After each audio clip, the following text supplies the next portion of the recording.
Hello दोस्तों, एक बार फिर से आप सभी का स्वागत है हमारे निशांस क्लासेज के डिजिटल प्लेटफॉर्म पर। और जहां पर बच्चों मैंने आप लोगों का कोर्स तो पूरा करवा दिया है। अब कोर्स पूरा होने के बाद अब हम लोग क्वेश्चन आंसर सीरीज चलाएंगे। हमारी जो कक्षा 9वीं के हमारा चैप्टर नंबर पहला था हमारे आसपास के पदार्थ। इस चैप्टर के मैं पूरे A to Z पूरे क्वेश्चन आंसर आप लोगों को करवाऊंगा।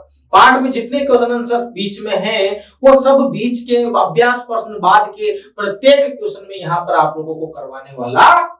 ठीक है, तो और क्वेश्चन आप लोगों को नोट भी करने हैं। पूछा क्या जाता है, पूछा क्वेश्चन ही जाता है एग्जाम में। वो थ्योरी थोड़ी आएगी, पूरे नोट्स थोड़ी आएंगे, क्वेश्चन आएंगे। तो बच्चों आप लोगों को क्वेश्चन पूरे ध्यान से पढ़ने हैं। प्रत्येक क्वेश्चन यहाँ पर इंपॉर्टेंट रहेगा और ये हमारी क्वेश्चन आंसर सीरीज है। चलो स्टार्ट करते हैं। और आज हम लोग स्टार्ट करेंगे हमारा चैप्टर नंबर पहला, हमारे आसपास के पदार्थ के क्वेश्चन आंसर।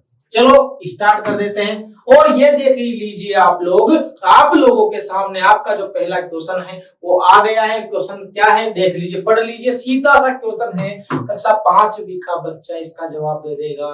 ठीक है, अगर वो मेरे से पढ़ा होगा 5वीं में तो वो जवाब दे देगा, बाकी और की नहीं बोल रहा। पर देखो कि निम्नलिखित में से कौन से पदार्थ हैं। अब पदार्थ के बारे में आप लोग जानते हो, पदार्थ तो है पर पदार्थ है किस प्रकार पदार्थ है। आप लोगों को पदार्थ के बारे में जानकारी होगी कि एक तो वह स्थान घेरता है और जिसका कुछ न कुछ द्रव्यमान हो वो पदार्थ कहलाता है या नहीं कहलाता। अब देख लीजिए यहाँ पर शब्द भी दिए गए हैं, यहाँ पर कुछ बिंदु भी दिए गए, बिंदु मान लीजिए इनको, या जो ये शब्द दिए गए हैं पदार्थों के नाम दिए गए हैं, जो भी आप लोग समझो। अब देखो यहाँ पर कुर्सी की बात हम करें, कुर्सी दी गई है, वायु दी गई है, स्नेह, गंध, घृणा, बादाम, विचार, शीत, नींबू पानी, इत्र की सुगंध। अब मुझे इसमें से बता दीजिए इसमें किस किस का द्रव्यमान है और किस किस कौन कौन स्थान घेरता है। स्थान घेरने वाले इनमें से कौन कौन है जिसका द्रव्यमान है वो पदार्थ हो जाएंगे। तो हम बात करते हैं कुर्सी की। कुर्सी में क्या होता है, द्रव्यमान होता है क्या? कि हाँ सर, कुर्सी में द्रव्यमान होता है और वो स्थान घेरती है। ठीक है, यह क्या हुआ? पदार्थ हुआ। चलो पदार्थ हो गया। आंसर देख लीजिए नीचे, वायु स्थान घेरती है क्या? क्या वायु का द्रव्यमान होता है? बिल्कुल, वायु स्थान घेरती है और वायु का द्रव्यमान भी होता है, वायु हुआ। स्नेह क्या होता है? स्नेह प्रेम होता है जिसे हम एक दूसरे से दर्शाते हैं। ये बोलचाल का तरीका होता है। स्नेह वो कितने प्यार से किससे बात कर रहा है ये आप लोगों को पता होगा। तो स्नेह है। स्नेह क्या हुआ? क्या कोई पदार्थ हुआ क्या? क्या स्नेह स्थान घेरता है क्या? क्या इसका द्रव्यमान होता है क्या? बताओ। 5 किलो स्नेह वो उससे करता है, ऐसा कहते हुए सुना आप लोगों ने? नहीं सुना होगा। 10 किलो स्नेह वो उसको देता है, नहीं सुना ना? तो इसका द्रव्यमान नहीं होता है। और स्नेह तो हमारे मन में होता है, हमारे दिल में होता है। ये तुम्हारे घर की कौन सी जगह घेरेगा, तुम्हारा कौन सा स्थान घेरेगा? तो फिर बस मन का स्थान जरूर घेरेगा। तो वो हमारे लिए पदार्थ नहीं है। जो मन का स्थान घेरते हैं उसे हम फिलहाल इस सूची से बाहर रखते हैं। देख लीजिए स्नेह क्या हुआ? स्नेह पदार्थ नहीं है तो मैं स्नेह नहीं लाया।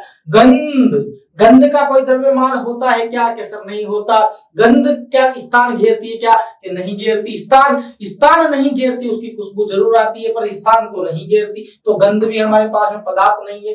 बात करते हैं घृणा अर्थात जलन क्या होती है ये आप लोग जानते हो। तुम्हारा ही दोस्त है, तुम्हारी क्लास में पढ़ता है, वो आप उससे आगे चलते हो, फिर पढ़ाई में आप उससे आगे हो, किसी न किसी काम में उससे आगे हो तो वो आपसे घृणा करेगा। और घृणा का मुझे इतना बताओ, क्या बच्चों घृणा का द्रव्यमान होता है क्या? क्या इसका कोई वजन होता है कि 5 किलो घृणा करता हूं मैं उससे, ऐसा कह सकते हो क्या? नहीं कह सकते। तो फिर क्या हुआ? ये पदार्थ नहीं हुआ। क्या घृणा स्थान घेरती है क्या? वही बात हुई, जहां स्नेह मन में रहता है, दिल में रहता है, घृणा भी मन में ही रहती है, उसके प्रति नफरत, ये सब मन में रहता है। तो यह भी पदार्थ नहीं हुआ। हाँ, बादाम में वजन होता है और स्थान भी घेरती है, पदार्थ हो गया। विचार भी बेटा मन में होते हैं, किसी के प्रति अच्छे विचार, किसी के प्रति बुरे विचार, ये सब मन में होते हैं। तो विचार भी क्या हुआ? विचार भी हमारा क्या हुआ? पदार्थ तो नहीं हुआ, क्योंकि न तो इसका द्रव्यमान होता है, नहीं स्थान घेरता है। शीत शीत भी नहीं होगा। शीत मतलब सर्दी की बात कर रहे हैं अगर हम लोग, तो क्या स्थान घेरती है? क्या सर्दी का द्रव्यमान होता है? नहीं होता, तो पदार्थ नहीं है। नींबू पानी पदार्थ है। नींबू पानी क्या है? नींबू पानी पदार्थ है। इत्र की सुगंध की अगर हम लोग बात करें, ये सब क्या दिया गया? इत्र की सुगंध भी क्या इसमें वजन होता है? क्या नहीं तोल सकते, जिसका द्रव्यमान नहीं है तो पदार्थ नहीं हुआ। और यह क्या है? नींबू पानी, बादाम, वायु, कुर्सी, ये सब क्या है? ये पदार्थ हैं और उदाहरण के इनका कुछ द्रव्यमान होता है और स्थान घेरते हैं। तो आई होप आपको ये पहला क्वेश्चन समझ में आ गया होगा। ठीक है बच्चों, अब आ जाते हैं दूसरे क्वेश्चन पर। सभी बच्चे ध्यान से इस क्वेश्चन को पढ़ेंगे। और दूसरा क्वेश्चन क्या कह रहा है, देखो आ जाओ। निम्नलिखित प्रेक्षण के कारण बताएं, गर्मा गर्म खाने की गंध कहीं मीटर दूर से ही आपके पास पहुंच जाती है, लेकिन ठंडे खाने की महक लेने के लिए आपको खाने के पास जाना पड़ता है या उसको हाथ में उठाकर आप लोगों को सूंघना पड़ेगा, तब जाके आप लोगों को ठंडे खाने की गंध आएगी। तो पूछना चाह रहा है कि गर्म खाने की गंध क्यों दूर तक फैल जाती है, तो इसके बारे में भी आप लोग पढ़ सकते हो आराम से। देखो, मैं आप लोगों को ये बता रहा था, मैंने बता चुका था इस चैप्टर में, जब मैंने चैप्टर पढ़ाया था आप लोगों को, कि अगर हम किसी पदार्थ के कणों को अगर उष्मा दें तो उष्मा देते ही उनके बीच गति बढ़ जाती है। क्या? कणों के बीच गति बढ़ जाती है, कणों की गति में वृद्धि हो जाती है, कण गतिमान हो जाते हैं। ठीक है, देखो ये वहां उसी से जुड़ा हुआ क्वेश्चन है और कहीं ना कहीं वो लाइनें आप लोगों को भी याद आएगी जो मैंने पढ़ाया था चैप्टर में। तो इन क्वेश्चंस को पढ़कर आप वापस फिर चैप्टर पर जाओगे और जाना पड़ेगा। तो देखो पढ़ते हैं, गर्मा गर्म खाने की गंध कहीं मीटर दूर से ही हमारे पास पहुंच जाती है, क्योंकि तापमान बढ़ने पर गर्म खाने से निकलने वाली गैस के कणों की गति बढ़ जाती है। वही बात हो गई बच्चों जो मैं आप लोगों को कणों की गति बढ़ा रहा था, बोल रहा था कि अगर किसी भी वस्तु को ताप दे तो उसके बीच कणों की गति बढ़ जाती है। ठीक है, गैस कणों की गति बढ़ जाती है, जिससे उसकी गतिज ऊर्जा भी बढ़ जाती है, जिससे उनके बीच गतिज ऊर्जा भी बढ़ जाती है। तो गतिज ऊर्जा बढ़ी कणों की, तो उसके कारण ही तो कण दूर से मेरे पास में आए हैं। हाँ, आए हैं या नहीं आए? वहां पर मैं रूम में बैठा था, मम्मी रसोई में खाना बना रही थी और उस खाने की गंध मेरे तक पहुंची। क्यों? क्योंकि मम्मी उस खाने को ताप दे रही थी, उस खाने को उबाल रही थी, वो खाना गर्म हो रहा था। तो बच्चों बताओ, उन जो उसकी गंध थी उसके बीच में, उनके कणों के बीच में उनकी गतिज ऊर्जा बढ़ी ताप देने से, और तत्पश्चात वह कण आपकी नाकों तक पहुंचे। तथा ठंडे खाने की महक तुलना में विसरण तेजी से होता है, अर्थात गर्म गैसों का विसरण ठंडी गैसों की तुलना में बहुत तेजी से होता है। और विसरण के कारण ही देखो क्या हो पाता है, विसरण कणों की गति बढ़ा देता है। और विसरण बढ़ जाता है जब ताप दे दिया जाए पदार्थ को, अगर हम ताप दे दे तो उसका विसरण की दर बढ़ जाती है। तो यही तो हुआ, गर्म गैसों का विसरण ठंडी गैसों की तुलना में बहुत तेजी से होता है, अर्थात जो फैलने की प्रवृत्ति होती है, फैलने की जो प्रकृति होती है गैसों की, वह ठंडी गैसों की अपेक्षा गर्म गैसों की ज्यादा होती है। गर्म गैसें ज्यादा तेजी से फैलती है। आई होप आप लोगों को यह भी समझ में आ गया होगा। आगे बढ़ते हैं, तीसरा क्वेश्चन आप लोगों के सामने आ गया है, तो इसको भी थोड़ा ध्यान से देखते हैं, पढ़ना पड़ेगा। और मेन क्वेश्चन आंसर ही तो है भाई, क्वेश्चन आंसर ही है मेन बच्चों। इसके अलावा एग्जाम में पूछता क्या है, थोड़ी थोड़ी पूछता है, तो क्वेश्चन बना बना के क्वेश्चन ही पूछता है, तो उनके बारे में ही हमें ध्यान से पढ़ना पड़ेगा। देखो क्वेश्चन क्या है तीसरा, स्विमिंग पूल में गोताखोर पानी काट पाता है, इससे पदार्थ का कौन सा गुण प्रेक्षित होता है? मुझे इतना बताइए, कोई पदार्थ है, अब उस पदार्थ को हम दूर दूर फैला सकते हैं हाथों से, तो उसका कौन सा गुण प्रदर्शित होगा? अरे कोई पदार्थ है, इससे यह गुण प्रदर्शित होगा कि उस पदार्थ के कणों के बीच में क्या है, गैप है, उस पदार्थ के कणों के बीच में स्पेस है, खाली जगह है, तभी तो आप उनको दूर दूर भेज सकते हो या नहीं भेज सकते? हाँ जी बिल्कुल, आप उसको दूर दूर भेज सकते हो। अब बात करते हैं हम इसकी, देखो आंसर में यहाँ पर दिया गया है, आंसर को भी हम लोग ध्यान से पढ़ लेते हैं कि स्विमिंग पूल में गोताखोर पानी काट पाता है, इससे पदार्थ के निम्न गुण प्रेक्षित होते हैं। कौन कौन से गुण प्रेक्षित होते हैं देख लीजिए। पानी के कणों के बीच की दूरी अपेक्षाकृत अधिक होती है। अरे जो पानी के कण होते हैं उनके बीच की जो दूरी होती है वह कितनी होती है बच्चों? वो अधिक होती है। इसलिए तो पानी के बीच गोताखोर आराम से उस पानी को काट पाता है और आगे बढ़ पाता है। ये समझ में आया होगा आप लोगों को। और जो बच्चा गांव से बिलोंग करता है उसको स्पेशली समझ में आ गया होगा। ठीक है बच्चों, जिसके कारण पर्याप्त रिक्त स्थान होते हैं और पानी के कणों के बीच की दूरी अपेक्षाकृत अधिक होती है, जिसके कारण उसके बीच में अधिक रिक्त स्थान होते हैं। जल के कणों के बीच आकर्षण बल कम होता है। जल के कणों के बीच आकर्षण बल कम होता है। ये मैं आप लोगों को बता रहा था कि देखो सबसे ज्यादा आकर्षण बल किसमें। बात करें पहले आप लोगों को मैं ठोस के बारे में बता दूं, फिर बात करेंगे हम किसके बारे में, द्रव के बारे में, उसके बाद गैस के बारे में। तो यहाँ पर इतना मुझे बताइए। तो बच्चों अगर आकर्षण बल की बात करें तो ठोस जो पदार्थ होते हैं उनका तो बहुत हाई आकर्षण बल होता है। उनके बीच में आकर्षण बल इतना होता है कि आप उसको थोड़े से कूट कर भी अलग नहीं कर सकते उसके कणों को। परंतु हाँ, कोई भंगुर होते हैं तो वो टूट जाते हैं, पर ठोस होते हैं उनके बीच आकर्षण बल अधिक होता है। बात करते हैं द्रव में। द्रव में आकर्षण बल कितना होता है, 200 से कम होता है या नहीं होता, 200 से कम होता है। इसके बाद बात करें गैसों की, तो गैसों के तो आकर्षण बल बिल्कुल नगण्य होता है। गैसों के कण दूर दूर तक गति करते हैं। यह आप लोगों को बात अब समझ में आ गई होगी। तो क्या होता है, जल के बीच आकर्षण बल होता है, वो भी बेटा कम होता है। बात करते हैं अगले चौथे क्वेश्चन की। देखो फिर आप लोगों के सामने क्वेश्चन आ गया है। मैं आपसे बोल रहा हूं जो हमारी ये क्वेश्चन आंसर सीरीज है, पूरी की पूरी सीरीज, पूरे चैप्टर्स का मैं आप लोगों के सामने यहाँ पर पूरे चैप्टर मतलब जो प्रत्येक चैप्टर है आप लोगों के, जो उन चैप्टर के प्रत्येक के क्वेश्चन आंसर मैं यहाँ पर करवाऊंगा। जितने क्वेश्चन आंसर है उसमें एक एक क्वेश्चन आंसर निकाल के मैं यहाँ पर करवाऊंगा। तो बच्चों देखो ध्यान दो चौथे क्वेश्चन पे। पदार्थ के कणों की क्या विशेषताएं होती है। कोई भी पदार्थ है उसके कणों के बीच में, उसके कणों के बारे में हमें बताना है, उनमें क्या क्या विशेषताएं होती हैं, कणों के बीच, कणों में क्या क्या गुण होते हैं किसी पदार्थ के कणों में। तो देखो पदार्थ के कणों में निम्नलिखित विशेषताएं होती हैं। पदार्थ के कणों में क्या होता है, निम्नलिखित विशेषताएं होती है। 4 विशेषताएं यहाँ पर दी गई है, नोट कर लीजिएगा। पदार्थ के कणों के बीच रिक्त स्थान होते हैं। हाँ जी बिल्कुल, पदार्थ के कणों के बीच में रिक्त स्थान होते हैं। सबसे ज्यादा रिक्त स्थान गैसों में होते हैं, उसके बाद में बेटा द्रव में, और उसके बाद में सबसे पास जो मतलब सबसे कम रिक्त स्थान की अगर हम लोग बात करें तो वो ठोसों के बीच में होता है, ठोस पदार्थों में होता है। या ठोस पदार्थों के कणों में क्या होता है, रिक्त स्थान बहुत कम होता है। पदार्थ के कण निरंतर गतिशील होते हैं। हाँ जी, पदार्थ के कण क्या होते हैं, यह निरंतर गतिशील होते हैं। यह विशेषताएं हैं इनके बारे में।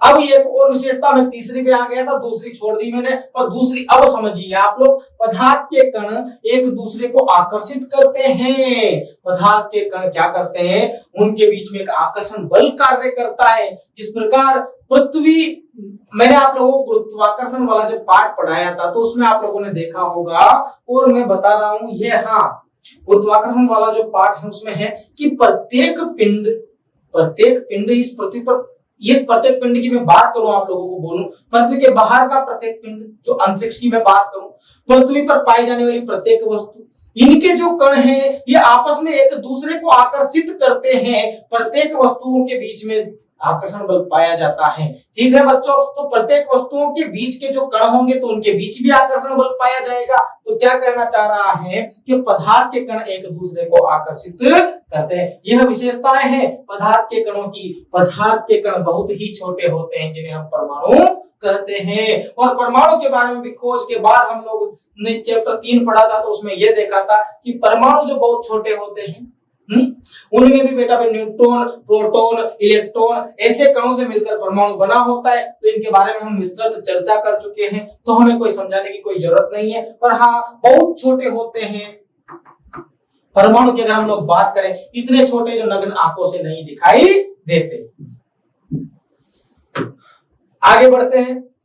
एक और क्वेश्चन आप लोगों के सामने आ गया है, इसको भी थोड़ा ध्यान से देख लीजिएगा कि किसी तत्व के प्रति इकाई आयतन के द्रव्यमान को घनत्व कहते हैं। ठीक है, अब घनत्व बराबर द्रव्यमान बटा आयतन होता है। बढ़ते हुए घनत्व के क्रम में निम्नलिखित को व्यवस्थित करें। वायु हुआ, चिमनी हुआ, चिमनी का धुआं मतलब है ना, शहद, जल, चौक, रुई और लोहा। ये आप लोगों को पदार्थ दिए गए हैं। कितने पदार्थ हैं बात करो, 1 2, हाय चिमनी का धुआं 2 में हो गया है। यह होगा 3, यह 4 और ये 5, 6 और ये 7। 7 पदार्थ जो आप लोगों के सामने दिए गए हैं, इन पदार्थों को आपको इनके कणों के बीच में कितना घनत्व है उसके बारे में आप इनको वहां पर क्या करना है, आप लोगों को व्यवस्थित करना है बढ़ते हुए घनत्व के क्रम में। घनत्व बढ़ता हुआ होना चाहिए, अर्थात सबसे कम, फिर उसके बाद ज्यादा, उससे ज्यादा, उससे ज्यादा, इस प्रकार। देखो बात करें हम सबसे पहले घनत्व का बढ़ता हुआ क्रम। देखो सबसे कम घनत्व बच्चों किसका होगा, वायु का होगा। किसका होगा, वायु का होगा। वायु का, बिल्कुल वायु का होगा।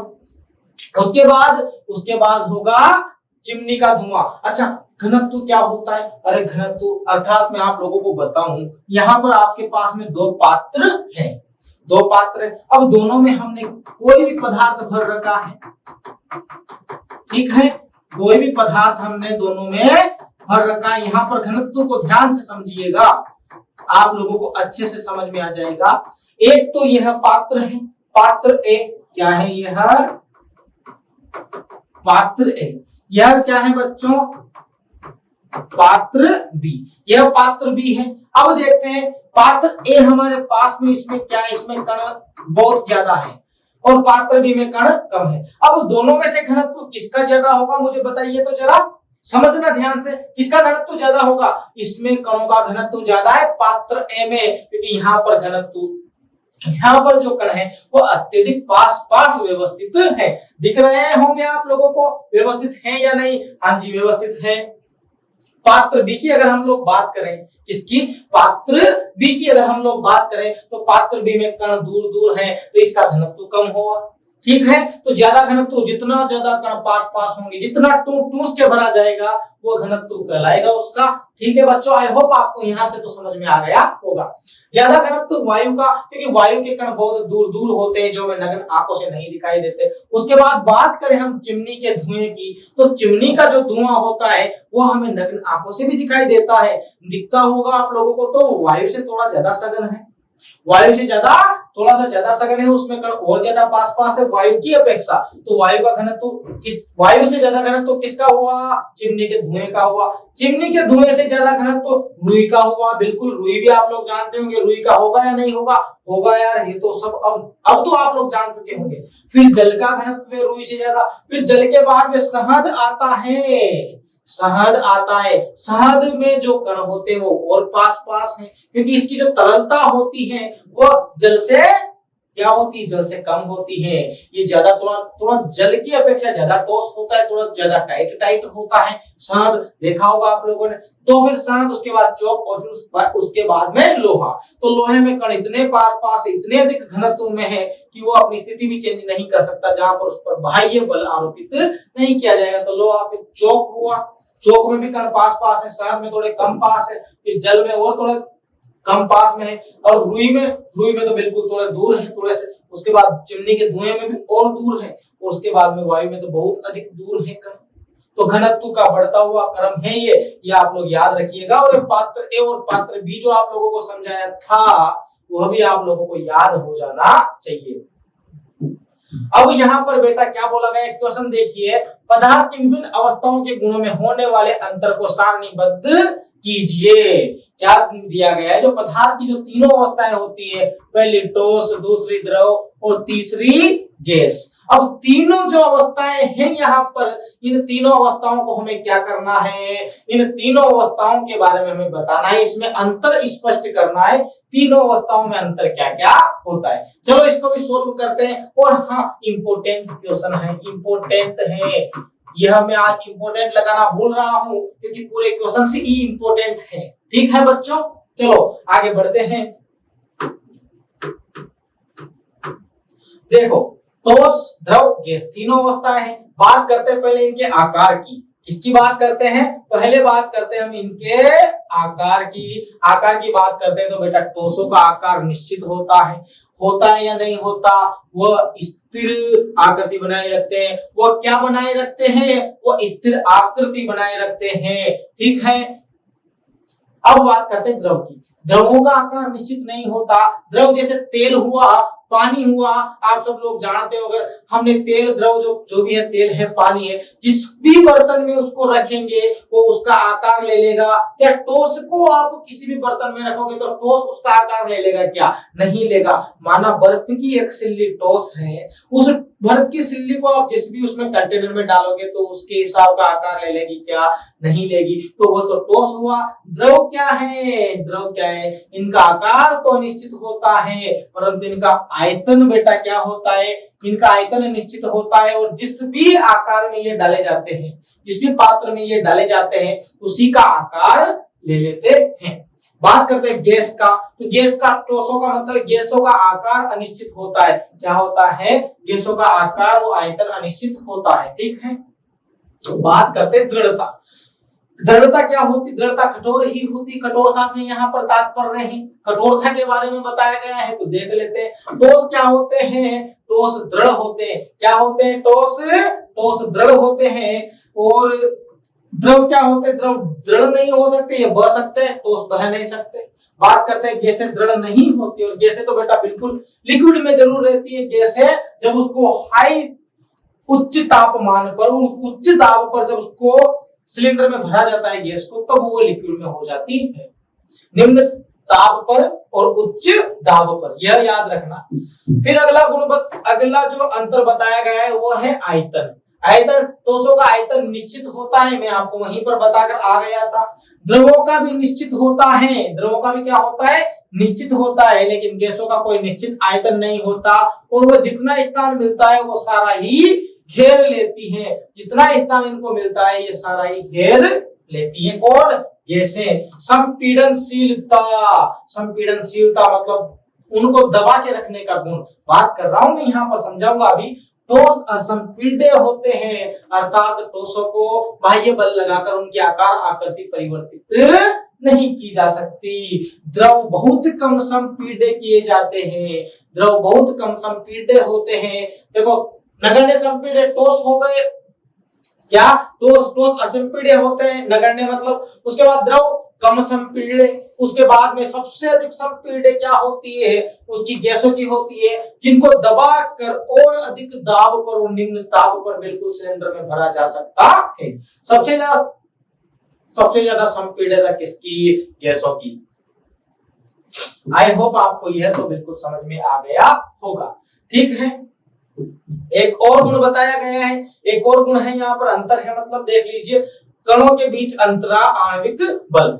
ठोस के जो कण होंगे उनके बीच में अंतरा आणविक बल अत्यधिक होगा। ठोसों के कणों के बीच बहुत अधिक अंतरा आणविक बल पाया जाता है, और यह अंतरा आणविक बल इसलिए पाया जाता है, ठोस ही इससे निर्मित होता है। जो ठोस के जो कण होंगे उनके बीच में अगर अंतरा आणविक बल ज्यादा नहीं होगा, अगर ज्यादा नहीं होगा तो फिर क्या होगा? ठोसों के कण बहुत अधिक अधिक बेटा बहुत पास होते हैं। क्यों? जिसका मुख्य कारण अंतरा आणविक बल है। अंतरा आणविक बल नहीं होगा तो फिर तो क्या होगा? वो गैस हो सकता था या कोई और भी हो सकता है। तो आई होप आप लोगों को समझ में आया होगा। फिर इससे कम अंतरा आणविक बल किसमें होगा? जल में होगा। द्रवों के कणों के मध्य ठोसों की अपेक्षा कम अंतरा आणविक बल पाया जाता है, और परंतु यह बल इनका आयतन स्थिर बनाने के लिए पूर्ण होता है। यह बल इनका आयतन स्थिर बनाने के लिए पूर्ण होता है। एक निश्चित आयतन प्राप्त कर सकते हैं इस बल से। किसी भी पात्र में रखिए, ये उसी का आकार ले लेंगे, उसमें पूरे कण एक साथ रहेंगे, इतना होता है। ठीक है। ठोसों की अपेक्षा तो बहुत कम होता है, पर होता है। बात करते हैं गैसों की। गैसों के कणों के बीच अंतरा आणविक बल बहुत कम होता है, अर्थात नगण्य होता है। यहाँ पर अंतरा आणविक बल नगण्य होता है। गैसों के कणों के बीच में प्रत्येक कण स्वतंत्रता पूर्वक गति कर सकता है और अधिक से अधिक आयतन घेरता है, और प्रत्येक कण स्वतंत्रता पूर्वक गति कर सकता है, इसलिए तो नगण्य हुआ अंतरा आणविक बल। अगर इनमें भी कुछ ना कुछ होता तो फिर तो बिल्कुल पास पास रहते। थोड़ी सी जगह में बहुत सारी गैस समा सकती थी, पर ऐसा नहीं होता है। क्या करें, उनकी प्रकृति है गैसों की, नहीं होता है। तो यह आप लोगों को बताओ, मुझे ये क्वेश्चन आप लोगों को समझ में आया या नहीं आया? अब एक और अंतर बच रहा है, छठा अंतर है, क्या है? कणों में गति। कणों में गति, कणों में गति, कणों में गति। कणों में गति के बारे में देखते हैं। ठोसों में जो कण होते हैं, ठोसों के कणों की गति कंपन गति होती है और बहुत कम होती है। जो ठोसों के जो कण होते हैं वो कंपन करते हैं। आप लोगों ने स्वरिक्त द्विभुज देखा था, ठोस था, धातु से बना हुआ था, है ना। मैं आप लोगों को बता रहा हूं इस प्रकार। देखिए मैं आपको देखो गांव की भाषा में सामान्य जो जानकारी दे रहा हूं वो देखिए। आप चूल्हा देखा होगा आप लोगों ने, तो चूल्हे में जो चिमटा होता है जिससे मम्मी बाटी वगैरह पलेटती उलेटती रहती है, साथ के साथ में उससे अंदर देखो गांव से जुड़ा हुआ हूं तो मुझे तो इतना सब कुछ पता है, ठीक है। जो उससे उपले दिए जाते हैं, उसमें किसमें उपले, जो चूल्हे में जो उपले दिए जाते हैं उनको भी पलटा जाता है उससे, किससे, चिमटे से। उस चिमटे को देखना और ठोस होता है, पर उसको कभी बजा कर देखना, उसके कण क्या करते हैं, गति करते हैं, वो भी कंपन गति करते हैं। साथ में स्कूल की घंटी हुई, ठोस है होने में तो उसके कण गति करते हैं, और कौन सी गति करते हैं, कंपन गति करते हैं। अब द्रव में क्या होता है, द्रवों के कणों की गति कम होती है, परंतु ठोसों से अधिक इनके कण एक दूसरे से अलग नहीं होते, ठीक है। ठोसों से अधिक इनके कण एक दूसरे से अलग नहीं होते, कंपन गति, इनमें गति तो होती पर कम होती है। बात करते हैं गैसों के कण तीव्र वेग से अनियमित गति करते हैं। सबसे ज्यादा गति किसमें, गैसीय कणों में पाई जाएगी, उससे कम फिर द्रव में, और सबसे कम ठोस में पाई जाएगी। तो यह आप लोगों को याद रख लेना है। अब बात करते हैं, देखो यहाँ पर इंपोर्टेंट सी चीजें आ रही है। यह क्वेश्चन आप लोगों को इंपोर्टेंट लगा लेना है, यह मैं लगवा देता हूं आप लोगों को इंपोर्टेंट, ठीक है। क्वेश्चन नंबर 6, सभी ध्यान से पढ़ना स्टार्ट करते हैं। देखो, निम्नलिखित पर टिप्पणी कीजिए। टिप्पणी अर्थात इनके बारे में आप लोगों को लिखना है। दृढ़ता हुई, संपीड़ितता हुई, तरलता हुई, और बर्तन में गैस का भरना हुआ, आकार हुआ, और गतिज ऊर्जा एवं घनत्व, इन सब के बारे में आप लोगों को क्या करना है, प्रत्येक बिंदु पर एक टिप्पणी करनी है। अर्थात हाँ, इनमें से कुछ ना कुछ एग्जाम में पूछ लिया जा सकता है। तो देखो टिप्पणी करते हैं, आ जाओ मेरे साथ में। निम्नलिखित गुणों पर टिप्पणी। हाँ जी बिल्कुल, जिस प्रकार हम कॉपी में आंसर देते हैं यहाँ पर भी उसी प्रकार आंसर देंगे। दृढ़ता, पहली बात करते हैं हम रिजिडिटी की, ठीक है, दृढ़ता की, कठोरता की बात करते हैं। तो क्या कठोरता क्या है, दृढ़ता इसी की बात कर रहे हैं, एक नंबर वाले की, ठीक है। पदार्थ का वह गुण जो उसे बाह्य बल के विरुद्ध अपने आकार को बनाए रखने की चेष्टा करता है। अरे पदार्थ का वह गुण होता है कठोरता या दृढ़ता, वह गुण होता है जो उसके आकार परिवर्तन का विरोध करता है। किसी भी पदार्थ की दृढ़ता क्या होती है, वो उसके आकार परिवर्तन का विरोध करेगी, ठीक है, उसके आकार को बनाए रखने की चेष्टा करती है। और फिर ज्यादा बल लगाओगे तो फिर वो तो टूट जाता है, उससे कोई इशू नहीं है, पत्थर भी फोड़े जा सकते हैं। तो पर क्या करती है, फिर भी उसके आकार को अलग नहीं होने देती, आकार को बदलने का क्या करती है, विरोध करती है। वो क्या कहलाती है, वो दृढ़ता या रिजिडिटी कहलाती है। दृढ़ता कहलाता है ठोसों में कणों के बीच आकर्षण बल अधिक होता है। ठोसों में कणों के बीच क्या होता है, उनके बीच आकर्षण बल अधिक होता है, इसलिए यह ठोस होते हैं। और द्रव और गैस दृढ़ नहीं होते, इनके बीच आकर्षण बल कम होता है द्रव और गैस के बीच में, इसलिए यह कठोर नहीं होते। बात करते हैं दूसरे जो गुण है, दूसरा संपीड्यता। संपीड्यता के बारे में भी पढ़ लेते हैं। क्वेश्चन आंसर है, ध्यान से उतार लेना, पूरे आप लोगों को उतारने। संपीड्यता की बात करें दूसरे नंबर का, पदार्थ के कणों के बीच रिक्त स्थान होते हैं, सही बात है, रिक्त स्थान होते हैं, ठोसों के बीच भी होते हैं और द्रवों के बीच भी होते हैं। अब देखो, बाह्य दबाव या बल के कारण, बाह्य बल के कारण ये कण समीप आ जाते हैं, और पदार्थ के इस गुण को हम क्या कहते हैं, पदार्थ के इस गुण को हम संपीड्यता कहते हैं। किसी पदार्थ के कणों को और अधिक पास पास लाना, बाह्य बल द्वारा और अधिक पास पास लाना, उसका क्या कहलाएगा, उस पदार्थ की संपीड्यता कहलाएगी। और सबसे ज्यादा संपीड्य पदार्थ कौन है, सबसे ज्यादा संपीड्य पदार्थ सब गैस है, उससे कम द्रव है और उससे कम नगण्य संपीड्य ठोस है। यह याद रखना है, पदार्थ के इस गुण को संपीड्यता कहते हैं। द्रव तथा गैस संपीड्य होते हैं, गैस से सर्वाधिक संपीड़ित की जा सकती है, उच्च दाब और निम्न ताप पर उसे बिल्कुल संपीड्य करके गैस सिलेंडरों में भरा जा सकता सकता है। गैसें सर्वाधिक संपीड़ित की जा सकती है। ठोसों की संपीड़ितता नगण्य होती है। ठोसों की संपीड़ितता कैसी होती है बच्चों? ठोसों की संपीड़ितता बिल्कुल नगण्य होती है, मैं बता चुका हूं। इसलिए इनका आकार एवं आयतन निश्चित होता है। संपीड़ितता जितनी ज्यादा, आकार और आयतन उनका कैसा होगा? निश्चित होगा। नहीं, संपीड़ितता जितनी कम, उसका आकार और आयतन उतना ही निश्चित होगा।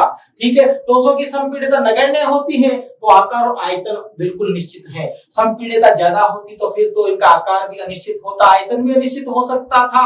अगर वह और अधिक अत्यधिक संपीड़ित हो जाते, वह गैस हो जाता कोई भी पदार्थ, तो उसकी कोई पदार्थ अगर गैस हो जाता तो फिर उसकी संपीड़ितता क्या होती? उसकी संपीड़ितता अत्यधिक हो जाती और उनका आकार और आयतन अनिश्चित हो जाता।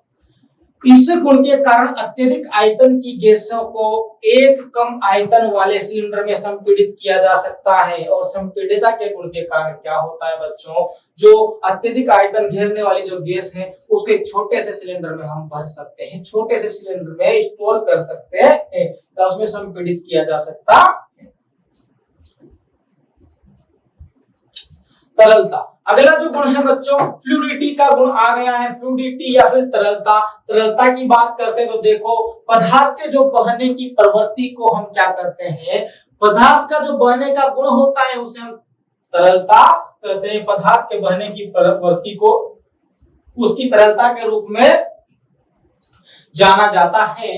तो द्रव तथा गैस बहती है, द्रव भी बहते हैं और गैस भी बहती है, याद रखना, बस बहाने वाला चाहिए। द्रव तो आप सबने देखा होगा, और गैस को भी आप लाइटर में देख लीजिएगा। जो लाइटर आता है वो वहां, वो मतलब कौन सा सिलेंडर वाला लाइटर नहीं बेटा, वो सिगरेट वाला लाइटर आता है शायद, उसको देखना, ट्रांसपेरेंट वाला, उसमें बिल्कुल वो, उसमें आप देखोगे उसमें वो बहती हुई आप लोगों को दिखाई देगी, गैसें बहती है। इसलिए इन्हें तरल पदार्थ कहते हैं। इसलिए तो इन्हें क्या कहते हैं? हम तरल कहते हैं। 8वीं में पढ़कर आए थे, तरल द्वारा घर्षण लगता है जिसे हम कर्षण कहते हैं।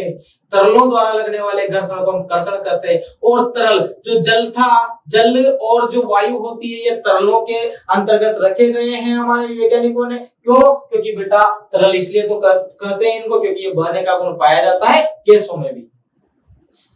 ठोस बिल्कुल नहीं बहते। ठोस की फ्लूइडिटी बिल्कुल 0 होती है, नगण्य होती है। हाँ जी, हम सब जानते हैं।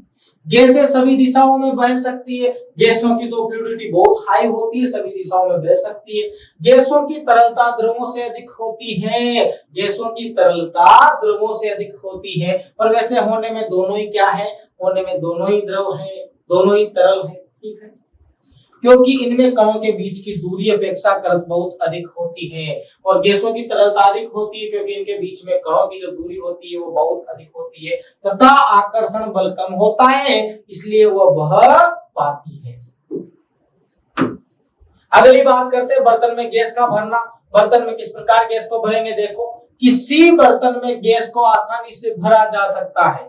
किसी भी बर्तन में गैस को आसानी से भरा जा सकता है क्योंकि इसके कण सभी दिशाओं में तीव्र गति से चलते हैं। सभी दिशाओं में किस प्रकार चलते हैं? तीव्र गति से चलते हैं, तथा बर्तन में पूर्णतः फैल जाते हैं। तथा क्या होता है? बर्तन में पूर्णतः फैल जाते हैं। ऐसा इसके कणों की अत्यधिक गतिज ऊर्जा एवं नगण्य आंतरा आणविक बल के कारण होता है। देखो, किसी बर्तन में गैस को आसानी से भरा जा सकता है क्योंकि इसके कण सभी दिशाओं में तीव्र गति से चलते हैं तथा बर्तन में पूर्णतः फैल जाते हैं। ऐसा इसके कणों की अत्यधिक गतिज ऊर्जा एवं नगण्य अंतरा आणविक बल के कारण होता है। जो गैसों के कण होते हैं उनमें नगण्य अंतरा आणविक बल पाया जाता है।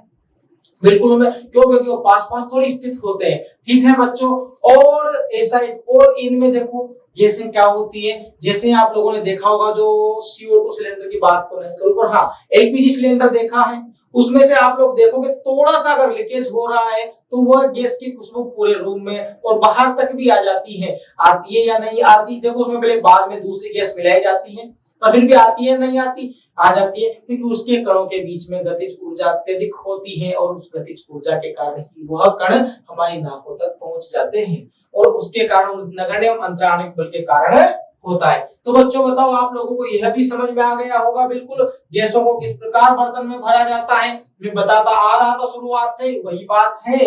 अब बात करते हैं आकार की। आकार क्या होता है? ठोस पदार्थों में अधिकतम अंतरा आणविक बल इंटरमोलिक्यूलर फोर्स होता है। इंटरमोलिक्यूलर फोर्स होता है। किसमें होता है? ठोसों में अत्यधिक। इसलिए इनका आकार निश्चित होता है। इसलिए इनका आकार कैसा होता है? निश्चित होता है। जबकि द्रव तथा गैस उस बर्तन का आकार ग्रहण कर लेते हैं। जबकि द्रव तथा गैस क्या करते हैं? उस बर्तन का आकार ग्रहण कर लेते हैं जिनमें उन्हें रखा जाता है, और इनका आकार अनिश्चित होता है। तो यह भी हम लोग जान गए हैं ठोसों का आकार के बारे में। जो हम गुण पढ़कर आए थे वहां पर, जो हम अभी ठोस, द्रव और गैस के जो गुण पढ़कर आए थे, उन्हीं में से यहाँ पर उठाकर रखे गए। तो आई होप आप लोगों को कोई ज्यादा परेशानी नहीं होगी। बात करते हैं गतिज ऊर्जा की। जिस भी पदार्थ के कणों की गतिज ऊर्जा जितनी ज्यादा होगी वो उतनी दूर तक गति करता है। देख लीजिए, पदार्थ के कणों की गति के कारण उसमें ऊर्जा का आना गतिज ऊर्जा कहलाती है। किसी पदार्थ के कणों की गति के कारण उसके कणों में निहित ऊर्जा को हम क्या कहते हैं? उस पदार्थ के कणों की गतिज ऊर्जा कहते हैं। किस प्रकार? किसी पदार्थ के कणों की गति के कारण उन कणों में निहित ऊर्जा को, गति के कारण निहित ऊर्जा को क्या कहते हैं? उसकी गतिज ऊर्जा कहते हैं। और गैसों में सर्वाधिक गतिज ऊर्जा होती है। सर्वाधिक गतिज ऊर्जा किसमें? गैसों में सर्वाधिक गतिज ऊर्जा होती है, क्योंकि ये तीव्र गति से सभी दिशाओं में चलती है। क्योंकि यह तीव्र गति से क्या होता है? सभी दिशाओं में चलती है, तथा कण तेजी से कंपन भी करते हैं, और इस कारण इसके कण कंपन भी ज्यादा करते हैं। द्रव में गैसों से कम तथा ठोसों में न्यूनतम गतिज ऊर्जा होती है। द्रव के कणों में थोड़ी कम होती है गैसों से। उसके बाद में जो ठोस के जो कण होते हैं बच्चों, उनमें न्यूनतम गतिज ऊर्जा होती है। बात करते हैं डेंसिटी या घनत्व। डेंसिटी के बारे में पढ़ लेते हैं कि देखो, किसी पदार्थ का घनत्व प्रति इकाई आयतन के द्रव्यमान के बराबर होता है। जैसा कि मैं बताकर गया था, यहाँ पर दोनों पात्रों में से घनत्व किसका अधिक होगा?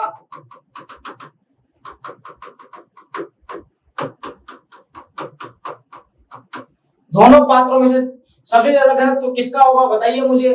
पात्र ए का पात्र बी का? अब तो बता दोगे कि सर पात्र ए में घनत्व ज्यादा है, क्योंकि यहाँ पर प्रति इकाई आयतन में क्या है? प्रति इकाई आयतन में यहाँ पर अत्यधिक कण आ रहे हैं। तो आई होप आपको यह बिल्कुल समझ में आ गया होगा। अब बढ़ते हैं आगे। अब अगला क्वेश्चन है, हमें कारण बताना है। अगले क्वेश्चन में हमें क्या बताना है? अगला क्वेश्चन है जो, उसमें हमें क्या बताना है? हमें इसमें कारण बताना है। कारण क्या बताना है? देखो, गैस पूरी तरह उस बर्तन को भर देती है जिसमें इसे रखते हैं। अरे गैस उस बर्तन को क्यों भर देती है जिसमें उसे रख देते हैं पूरी तरह? तो इसके बारे में भी देखो कारण देना है। तो गैसों के कणों की गतिज ऊर्जा अत्यधिक होती है। क्या होती है? पहला तो हम बताएंगे कि गैसों के कणों की गतिज ऊर्जा अत्यधिक होती है। इनके बीच अंतरा या आकर्षण बल नगण्य होने के कारण वे सभी दिशाओं में तीव्र गति से विचरण कर सकती है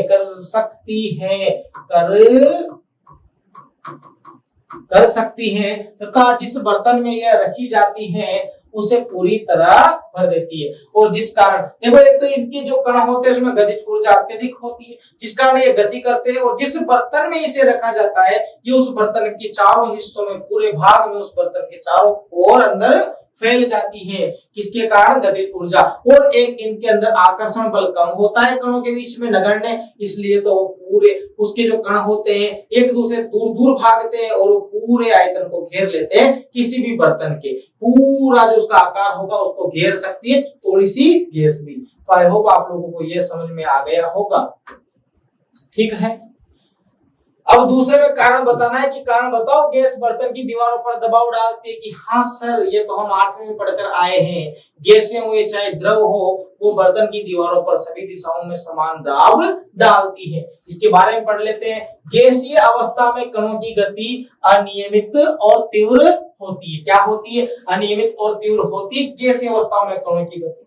इस कारण यह कण आपस में एवं बर्तन की दीवारों से टकराते हैं। देखो, गति अनियमित होती है, गतिज ऊर्जा अत्यधिक होती है, कोई आकर्षण बल है ही नहीं, मेरे को तो यूं लगता है गैसों में तो प्रतिकर्षण बल ज्यादा होता है गैसों के कणों में। तो क्यों? क्योंकि आपको पता होगा कोई ऑक्सीजन सिलेंडर होता है, उसको जैसे ही दबाते हैं उसमें से बहुत सारी गैस निकलती है, उसको वो उसमें रुक भी तो सकती थी, पर नहीं, वो अंदर वाले कण बोलते हैं कि नहीं यहाँ पर हम बहुत ज्यादा, तो उसको लात दे के बाहर निकाल देते हैं और कणों को। तो ऐसा होता है क्या? हो सकता है, देख लीजिए। पर तो मतलब हाँ, उनके बीच पर आप पढ़ना यही क्या उनके बीच में आकर्षण बल कम होता है, तो आपस में बर्तन की दीवारों पर वो टकराएंगे। जब आकर्षण बल ही नहीं होगा तो इधर उधर भागेंगे, गतिज ऊर्जा है तो वो इधर उधर भागेंगे, टकराएंगे। इस कारण वह बर्तन की दीवारों पर गैस कणों द्वारा प्रति इकाई क्षेत्रफल पर लगे बल के कारण गैस का दबाव बनता है। प्रति इकाई क्षेत्रफल पर बल लगाते हैं वह गैस के कण प्रति इकाई क्षेत्रफल पर जो जितना भी आयतन उसका प्रत्येक जगह पर बल लगाते हैं। इस कारण क्या होता है? गैस के कारण बर्तन पर दबाव बनता है। तो बच्चों बताओ, आप लोगों को क्वेश्चन नंबर 7वें का बी भी आप लोगों को समझ में आया या नहीं आया? 7वें का सी हम लोग बात करते हैं, कारण ही बताना है। क्या कारण बताना है? लकड़ी की मेज ठोस कहलाती है। लकड़ी की मेज ठोस क्यों है? अब ठोसों के गुण आप लोग जानते हो कि एक तो इसमें संपीड़ितता क्या होती है? नगण्य होती है। इनमें आकर्षण बल अत्यधिक होता है। ठीक है, बच्चों पर पढ़ लेते हैं, फिर भी ध्यान से वो समझ में आ जाएगा। लकड़ी की मेज ठोस कहलाती है क्योंकि यह एक दृढ़ वस्तु है। लकड़ी की मेज क्या कहलाती है? ठोस कहलाती है क्योंकि यह एक दृढ़ वस्तु है जिसका आकार एवं आयतन निश्चित होता है। ठोस है तो आकार भी निश्चित होगा और आयतन भी निश्चित होगा। इसकी सीमाएं स्पष्ट है तथा इसके कण संपीड़ित नहीं होते तथा बहते नहीं है। ये सभी गुण दर्शाते हैं, इस कारण इसे ठोस कहा जाता है। ठीक है, कोई और गुण थोड़ी दर्शा रही है, नहीं दर्शा रही, इसलिए तो इसको हम ठोस कह रहे हैं। अब इसका एक और जो क्वेश्चन बच रहा है, देखो अभी तो चल रहे हैं, चलते जाएंगे, पूरे क्वेश्चंस करेंगे हम, टेंशन मत लीजिए। एक भी क्वेश्चन नहीं छोड़ा, इसलिए मैंने एक भी क्वेश्चन नहीं छोड़ा है। देखो, हवा में हम आसानी से अपना हाथ चला सकते हैं, लेकिन एक ठोस लकड़ी के टुकड़े में हाथ चलाने के लिए हमें कराटे में दक्ष होना पड़ेगा। मुझे बताइएगा, आप हवा में तो क्या चला सकते हो? पानी में भी हाथ चला सकते हो, हवा में भी आराम से हाथ चला सकते हो। किसी लकड़ी के टुकड़े के बीच में हाथ चलाकर बताना, नहीं चला सकते। क्यों? क्योंकि वह ठोस है, उसके जो कण है उसके बीच में अत्यधिक आकर्षण बल है, ठीक है, और नगण्य संपीड़ित है, तो उसके जो कण है उनका आकार भी निश्चित है, उनको दूर भेजने में आपको हथौड़े की या वो कराटे में दक्ष होना पड़ेगा। तो देख लीजिए क्या बोला गया है, हवा में हम आसानी से अपना हाथ चला सकते हैं क्योंकि हवा के कणों के बीच अत्यधिक रिक्त स्थान होता है, कण बहुत बहुत दूर होते हैं, इसलिए हम आसानी से हाथ चला सकते हैं। लेकिन कणों के बीच आकर्षण बल बहुत कम होता है, नगण्य होता है, इसलिए हम उनके बीच में हाथ चला सकते हैं।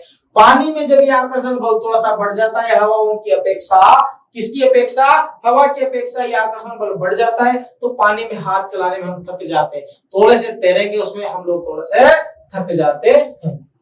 तो बताओ आप लोगों को बेटा समझ में आया या नहीं आया? इसलिए क्या बोला गया है, इसलिए बहुत कम बाह्य बल से उसे हटा सकते हैं, हमें ज्यादा बाह्य बल लगाने की आवश्यकता नहीं होगी हवा में। जबकि ठोस लकड़ी के टुकड़े के कण बिल्कुल पास पास बंधे होते हैं, जबकि ठोस जो लकड़ी के कण होते हैं वो पास पास बंधे होते हैं तथा मजबूत आकर्षण बल के कारण दृढ़ संरचना बनाते हैं, जिसे तोड़ने के लिए अत्यधिक मात्रा में बल प्रयोग करना पड़ता है। जिसे तोड़ने के लिए हमें अत्यधिक मात्रा में क्या प्रयोग करना पड़ता है? बल प्रयोग करना पड़ता है, जैसा कि कराटे में दक्ष लोग करते हैं। तो आई होप आप लोगों को ये कराटे वाली चीजें तो ठीक है, आ गया होगा समझ में। और मैं तो नहीं तोड़ने वाला लकड़ी, आप तोड़ सकते हो तो तोड़ सकते हो, ठीक है।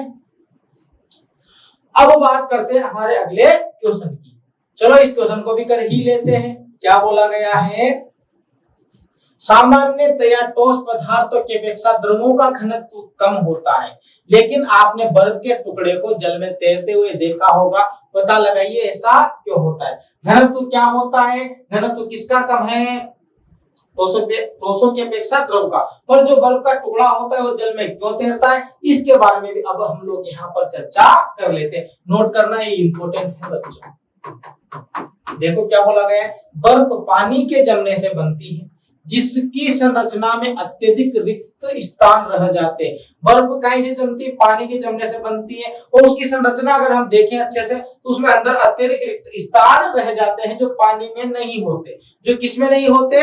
पानी में रिक्त स्थान नहीं होता है, पर हाँ बर्फ में बीच में रिक्त स्थान आप लोगों को मिल जाएगा। यह पिंजरे की तरह या केज लाइक संरचना बना लेती है, पिंजरे की तरह संरचना बना लेती है, जिससे इसका आयतन उतना ही मात्रा में जल से अधिक हो जाता है। अब आयतन उतनी ही मात्रा में जल से अधिक हो गया क्योंकि बीच में रिक्त स्थान है, तो आयतन ज्यादा होगा, जगह ज्यादा घेरेगा, तथा आयतन के बढ़ने से घनत्व जल से भी कम हो जाता है। और जब उसका आयतन बढ़ेगा तो उसका जो घनत्व होगा वो जल से अधिक हो जाता है, अतः बर्फ के टुकड़े जल पर तैरने लगते हैं।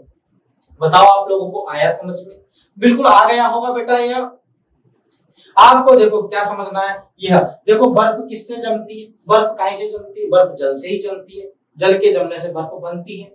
और यह क्या होता है? यह पिंजरे की तरह एक संरचना बनाती है जिससे इसके बीच में खाली स्थान रह जाता है। खाली स्थान रह जाने पर इसका जो आयतन हो उतनी मात्रा में जल से अधिक हो जाता है। इसका जो आयतन होता है उतनी ही मात्रा में जल से अधिक हो जाता है, तथा आयतन के बढ़ने से घनत्व जल से भी कम हो जाता है। और आयतन बढ़ेगा तो घनत्व घट जाएगा।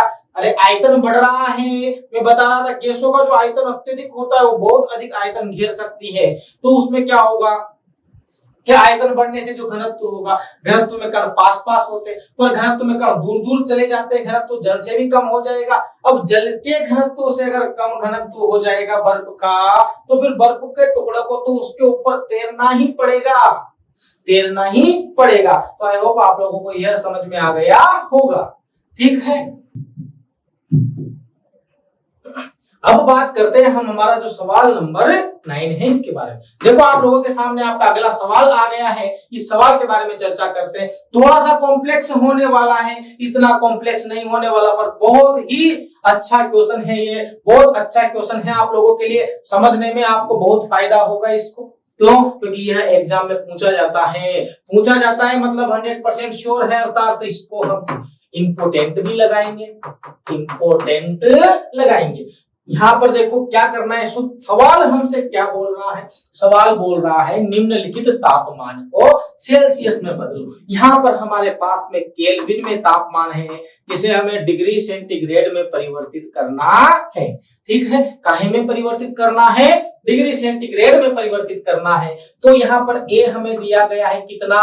300 केल्विन। अब 300 केल्विन को हमें डिग्री सेंटीग्रेड में बदलना है, और साथ में दूसरा बी वाला दिया गया है 573।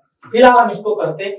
इस सवाल को करने के लिए एक स्पेशल सूत्र दिया गया है, स्पेशल सूत्र के तो बनाया गया सूत्र है, देख लीजिए कि सेल्सियस ताप ज्ञात करना है अगर किसी का आपको, तो वहां पर केल्विन ताप में से आपको माइनस करना पड़ेगा। जो आपको ताप दिया गया है केल्विन ताप का मान 573 दिया गया है, ए वाले में 300 केल्विन दिया गया है, तो इसमें से हमें माइनस करना पड़ेगा। बिल्कुल सीधा सा है, ज्यादा दिमाग नहीं लगाना, सीधा सा सीधी सीधी चीजें ऐसी ही होती है। देखो 300 केल्विन हमारे पास में सूत्र है, तो यहाँ पर डिग्री सेंटीग्रेड ताप में लिख लेता हूं, इसको सीधा लिख रहा हूं तो चलो, है ना, और बराबर कर देता हूं, बराबर करता हूं। केल्विन ताप कितना दिया गया है? 300 केल्विन, माइनस करना है हमें 273। कितना करना है? 273। और बात करते हैं, बराबर आपके पास में आ जाएगा, घटा दीजिए 300 में से 273 गए तो 27 डिग्री सेंटीग्रेड आप लोगों के पास में आ जाएगा। यह आपका क्या हुआ? सेल्सियस ताप हो गया कितना बेटा? 27 डिग्री सेंटीग्रेड। अब बात करते हैं हम इधर जो बी वाला हमारा क्वेश्चन है, मैं इधर ही करवा देता हूं, आपको कोई इश्यू नहीं है। ये ए वाला हो गया, इधर मैं बी की बात कर लूंगा। ठीक है, चलो बी की बात करते हैं। बी कितना दिया गया? वही सूत्र, सेल्सियस ताप मतलब डिग्री सेंटीग्रेड बराबर डिग्री सेंटीग्रेड ताप बराबर दिया कितना गया है? केल्विन ताप कितना है हमें दिया गया है? 573। 573 में से माइनस करना है हमें कितना? 273। ठीक है, माइनस करके देख लीजिए कितना आया है? 273। 573 में से 273 गए तो 300 डिग्री सेंटीग्रेड टेम्परेचर यहाँ पर आ गया। कितना आ गया? 300 डिग्री सेंटीग्रेड ताप आप लोगों के पास में आ गया और यह इसका आंसर हो गया है। बताओ मुझे, आप लोगों को समझ में आया या नहीं आया? आई होप आपको यह तो बिल्कुल समझ में आ गया होगा। सूत्र याद रखना, क्या रखना? सूत्र याद रखना। तो फिलहाल अब हम लोग आगे बढ़ते हैं। इससे हम इस प्रकार इसको सीख सकते हैं। इससे हम क्या निकाल सकते हैं बेटा? इससे हम, ये हमें सेल्सियस में बदलना था, हम इसी सूत्र से केल्विन में भी बदल सकते हैं। अब जो 10वां क्वेश्चन आप लोगों के पास में आ गया है, निम्नलिखित तापमान पर जल की भौतिक अवस्थाएं क्या होगी? तो इस क्वेश्चन के बारे में हम लोग चर्चा करेंगे हमारी आने वाली अगली क्लास में। तब तक के लिए आप लोग जुड़े रहिए निशांस क्लासेस के डिजिटल प्लेटफॉर्म पर। क्यों? क्योंकि निशांस है तो सफलता निश्चित है। धन्यवाद।